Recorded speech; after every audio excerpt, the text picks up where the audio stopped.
An Alaska man might have walked away as the biggest winner of last week's high-stakes summit between US President Donald Trump and Russian President Vladimir Putin in Anchorage.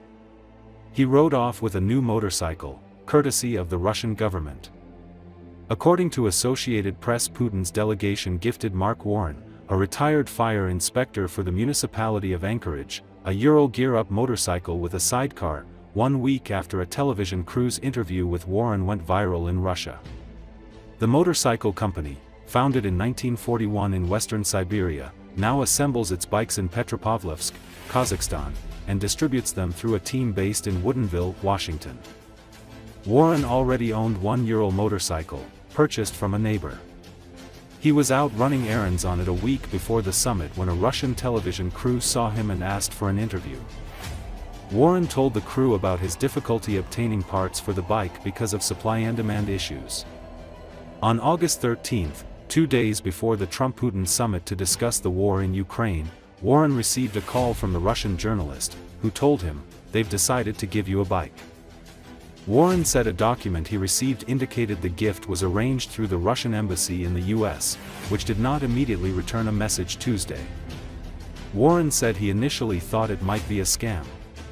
But after Putin and Trump departed Joint Base Elmendorf-Richardson following their 3-hour summit last Friday, he got another call informing him the bike was at the base. He was directed to go to an Anchorage hotel the next day for the handoff.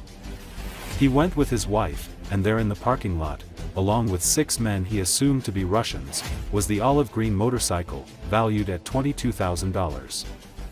2 reporters and someone from the consulate jumped on the bike with him, and he drove slowly around the parking lot while a cameraman ran alongside and filmed it. Just when the starter, show it again. The starter went out, and so I looked it up, and the Sir. Good luck to you. What's that? Say that this is a personal gift from the President of the Russian Federation. Very good. To you. What do you think? What do you think? Wow. It's brand new.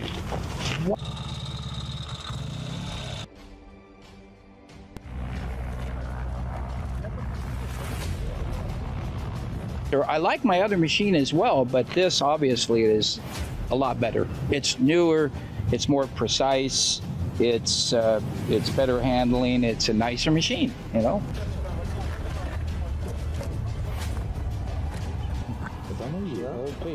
I showed my neighbors because the paperwork hasn't came in yet for me to legally drive it on the road, so I took it from the hotel, put it on my trailer. Мы это уже без них там сделаем, это же, я так понимаю, санкционное. Мы отдали мотоцикл, который у нас подлежал к Москве. То есть у нас водитель, получилось, в ночь не спал, ехал, привез мотоцикл, его сразу же забрали. Мы сразу его отгрузили. Ну, вот для нас было приятным удивлением, что он оказался в Аляске. Вообще об этом даже и не думали. Значит, собрали. Мы, на самом деле, у нас же вот...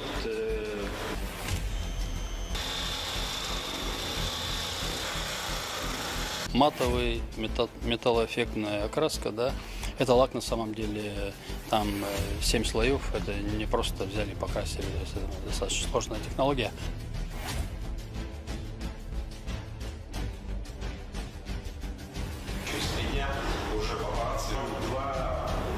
Old school, старая школа, что очень популярно в Штатах, это отсутствие пластика и композитов. Мотоцикл металлический, настоящий, железный и отвинтажен, но при этом мотоцикл был максимально отмодернизирован.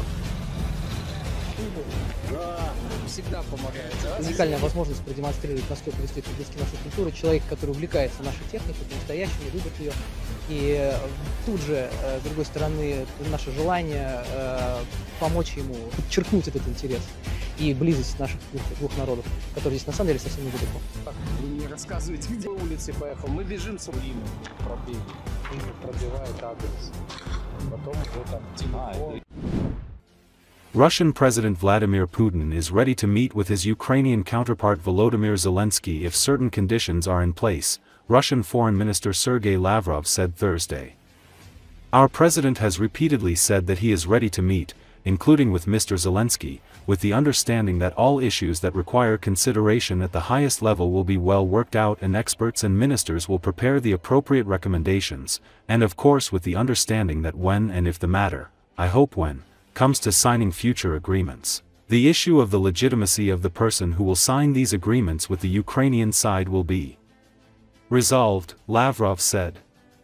According to Associated Press on Wednesday, the Russian official said that working on security arrangements in Ukraine without Moscow's involvement was not feasible, according to state news agency RIA Novosti. In comments Wednesday that were embargoed until Thursday, Zelensky said Ukraine will hold intensive meetings to understand what kind of security guarantees its allies are willing to provide. The details are being hammered out by national security advisors and military officials.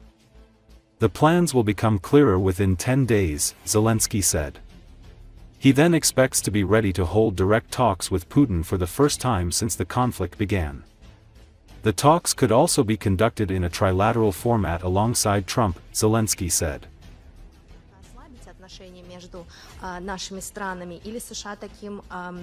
Наш президент неоднократно говорил, что он готов встречаться, в том числе и с господином Зеленским, при понимании, что все вопросы, которые требуют рассмотрения на высшем уровне, будут хорошо проработаны, и эксперты, министры подготовят соответствующие рекомендации.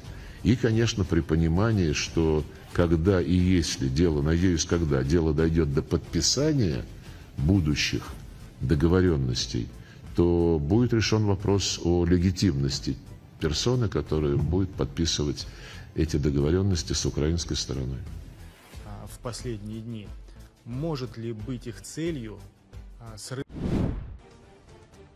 The negotiations in the US involving Donald Trump, European politicians and Zelensky have caused the most controversial opinions in the Russian elites. This was reported by the TG channel of the Russian Federation, Kremlevskaya Snuffbox, citing sources in the central bank and the Kremlin.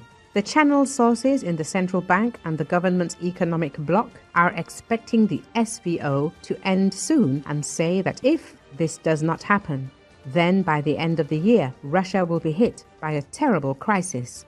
A source in the Kremlin noted that he knows for sure Putin will not be satisfied with full control over the DPR and LPR. He is going to completely take over the Zaporizhia and Kherson regions, along with Zaporizhia and Kherson. Yes, we are not advancing very quickly on the front right now. And to achieve our goals, we will most likely have to fight for another 5 to 7 years. But I am sure the president is ready for this, the public's interlocutor explained. Another Kremlin source noted that the Russian army is not advancing very quickly at the front. He believes that it is necessary to replace the chief of the general staff, Gerasimov, and the situation will improve. Among the claims made against him, there are also especially heavy losses at the front. First of all, in the DPR and on the territory of the Sumy region. Recall, Russian elites are tired of the conflict in Ukraine. Many of them now believe that freezing military actions is the best outcome for the Kremlin. Even supporters of the armed conflict in Ukraine have become disillusioned with what is happening. According to Alexandra Prokopenko, a former advisor to the central bank and a fellow at the Carnegie Berlin Center for Russian and Eurasian Studies, officials have adapted to the situation, but no one sees any light at the end of the tunnel. They are pessimistic about the future. The best they can hope for is that Russia loses without being humiliated, she added. Recall recently the head of the Russian General Staff prepared a map of Donetsk region with non-existent paths of sabotage and reconnaissance group advancement. This is intended to create the impression of control over the front and alleged readiness for a rapid offensive.